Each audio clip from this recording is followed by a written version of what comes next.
Battlefield 5's gunplay. It's no secret that the community surrounding Battlefield 1 was not a fan of the direction that DICE took with gunplay in that game.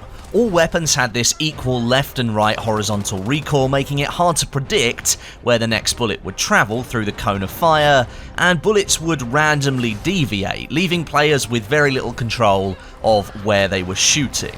DICE is remedying this in Battlefield 5 with a total redesign of the gunplay and weapon mechanics.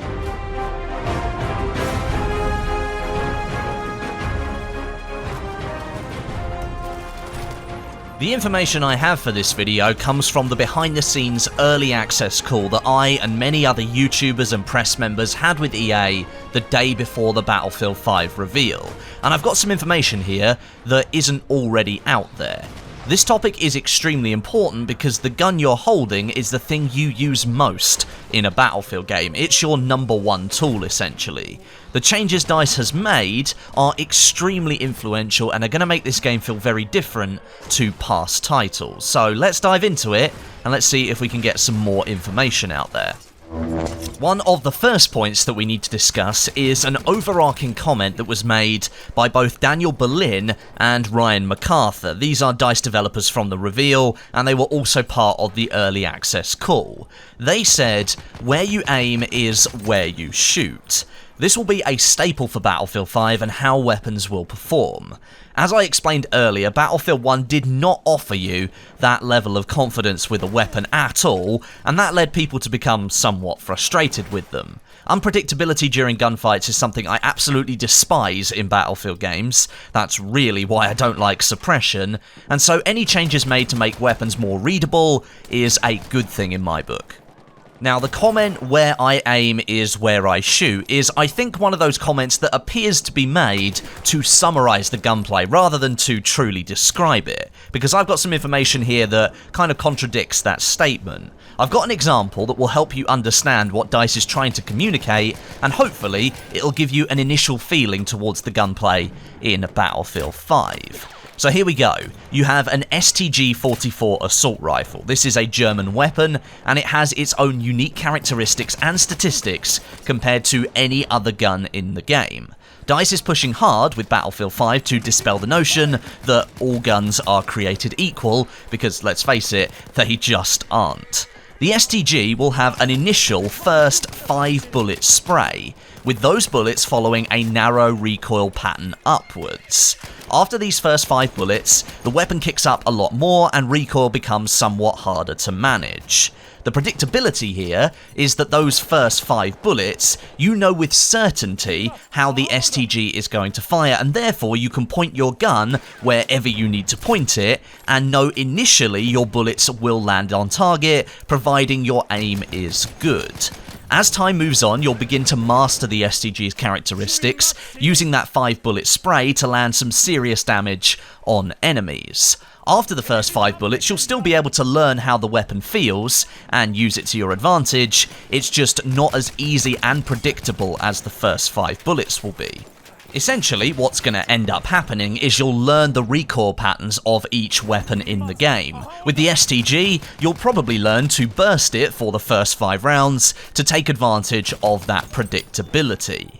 Now, adding attachments to weapons in Battlefield 5 will affect its statistics, so depending on what setup you want to run, you'll need to spend some time with that weapon and what you've done with it to learn how it performs.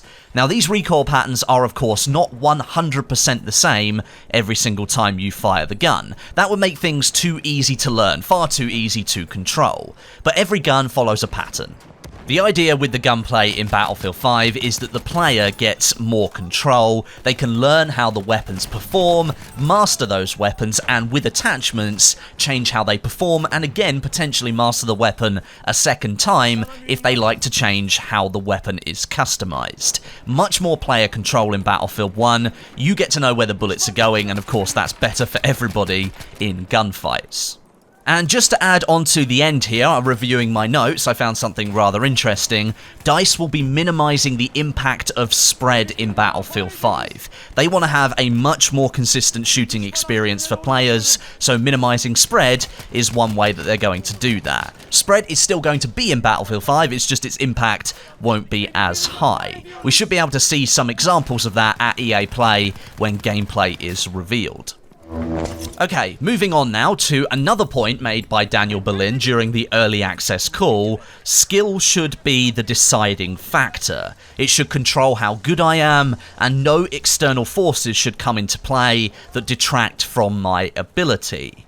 Now, this is an extremely important point because, as I mentioned earlier, suppression may well be a thing in Battlefield 5, and that is something that in previous Battlefield games has interfered with gunfights. If skill is set to be the primary and deciding factor in gunfights, as Daniel is suggesting with his quote there, then surely suppression cannot live on as it has done in previous Battlefield games, where it negatively affected recoil and spread of the weapon that you're holding, whilst applying some blurring and increased vignette to the screen. Surely then you'd have to remove the negative impacts, at least in order to maintain the mantra of skill deciding gunfights.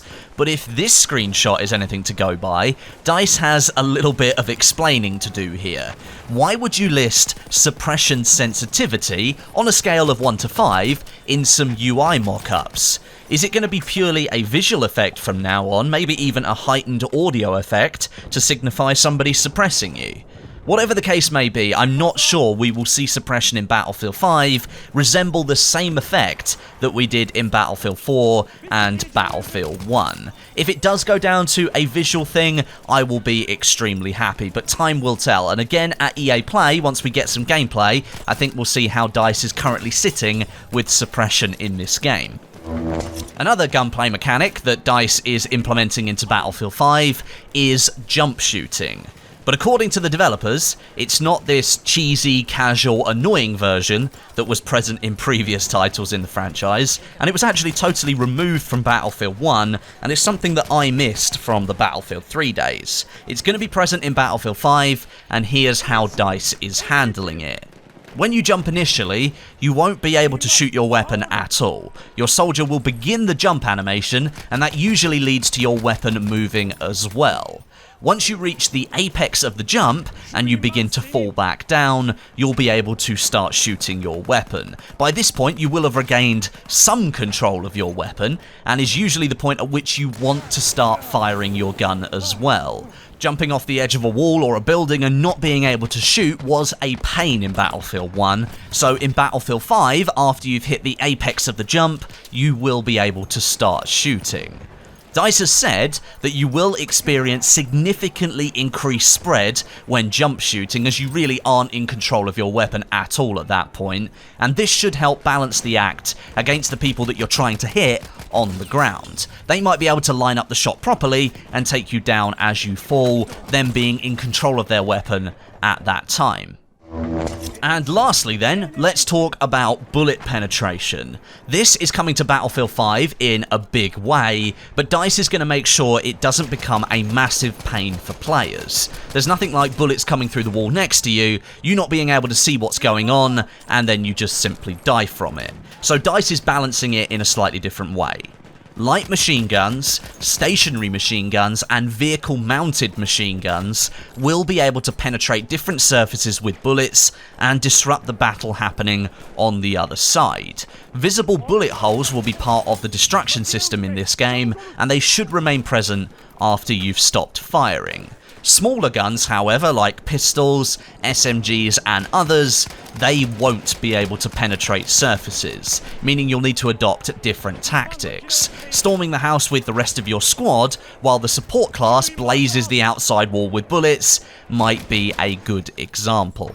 As I've mentioned with everything else in this video, however, it's going to be really interesting to see the gameplay at EA Play so we can see all of this in action. No doubt DICE is going to go ahead and make sure people are doing these things when they release the gameplay. I'm not sure exactly what their plans are at the moment, whether they're going to release a gameplay video or whether they're going to have a live round happening at EA Play, but I'm pretty confident we're going to see a lot of these gunplay features present in that gameplay. So make sure you're watching when that video goes out.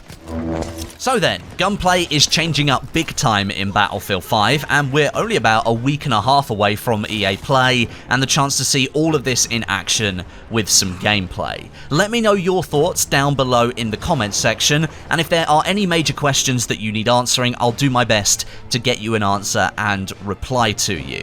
But thank you very much for watching once again, and until next time, my name is Westie, and I'll catch you guys in the next video.